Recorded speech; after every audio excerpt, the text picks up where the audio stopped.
Hi అండి, welcome back to my channel cooking for you 99. ఈరోజు వీడియోలో చిక్కుడుకాయ వెల్లుల్లి కారం వేపుడు ఎలా చేసుకోవాలో చూసేద్దాం. వేడివేడిగా అన్నంలోకి తింటే చాలా రుచిగా ఉంటుందండి. ఒకసారి ట్రై చేయండి. దానికోసం ముందుగా చిక్కుడుకాయని ఇలా చిన్న చిన్న పీసెస్ లాగా కట్ చేసుకొని ఒక 2 టైమ్స్ బాగా వాష్ చేసుకోవాలి. ఇప్పుడు వెల్లుల్లి కారాన్ని ఎలా చేసుకోవాలో చూద్దాం. ఒక 10 to 15 వరకు వెల్లుల్లి తీసుకోవాలి. అలాగే 1.5 టేబుల్ స్పూన్ వరకు రెడ్ చిల్లీ పౌడర్ వేసుకోండి. సాల్ట్ మీ టేస్ట్కి సరిపడా వేసుకోండి. 1 టేబుల్ స్పూన్ జీలకర్ర వేసుకోవాలి. ఇలా వేసుకున్న తర్వాత ఇప్పుడు గ్రైండ్ చేసుకోవాలి. ఈ కారాన్ని పక్కన పెట్టుకుందాం. ఇప్పుడు ఒక కడాయి తీసుకొని అందులో 3 టేబుల్ స్పూన్ వరకు ఆయిల్ వేసుకోవాలి. ఆయిల్ కొంచెం హీట్ అయిన తర్వాత జీలకర్ర, ఆవాలు, శనగపప్పు, మినప్పప్పు వేసుకొని లైట్గా ఫ్రై చేసుకోవాలి. అలాగే కట్ చేసి పెట్టుకున్న ఒక ఆనియన్ వేసుకొని మిక్స్ చేసుకోవాలి. అలాగే కట్ చేసి పెట్టుకున్న ఒక 2-3 గ్రీన్ చిల్లీ కూడా వేసుకోవాలి. ఇలా ఒకసారి కలుపుకున్న తర్వాత ఒక 2 మినిట్స్ ఫ్రై చేసుకోవాలి.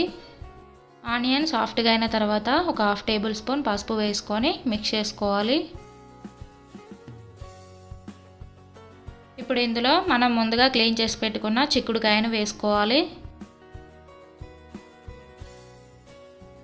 ఇందులోనే కొంచెం కరివేపాకు వేసుకొని ఒకసారి బాగా కలిసేలాగా కలుపుకోవాలి.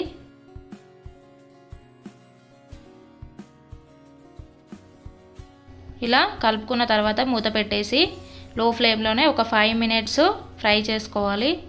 చూడండి, ఒక 5 మినిట్స్ తర్వాత మనము మిక్సీ పట్టుకున్న కారాన్ని కూడా వేసుకొని మిక్స్ చేసుకోవాలి. ఇలా మిక్స్ చేసుకున్న తర్వాత సాల్ట్ మీ టేస్ట్కి సరిపడా వేసుకొని ఒకసారి బాగా కలుపుకోండి. ఇలా కలుపుకొని ఒక 2 మినిట్స్ ఫ్రై చేసుకోండి. చూడండి, ఒక 2 మినిట్స్ తర్వాత కారం అంతా బాగా కలిసిపోయింది. ఇప్పుడు ఇందులో 1 tablespoon red chilli powder, 1 tablespoon ధనియా పౌడర్ వేసుకొని ఒకసారి మిక్స్ చేసుకోవాలి.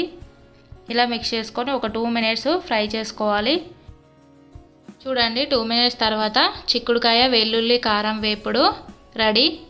ఈ చిక్కుడుకాయ ఫ్రైని ఎవరైనా సరే చాలా ఈజీగా చేసుకోవచ్చు. ఈ ఫ్రై వేడివేడిగా అన్నంలోకైనా సైడ్ డిష్గా అయినా చాలా బాగుంటుందండి. అంతే అండి. రెసిపీ కనుక మీకు నచ్చినట్లయితే ప్లీజ్ లైక్ చేయండి, షేర్ చేయండి అండ్ సబ్స్క్రైబ్ చేసుకోండి.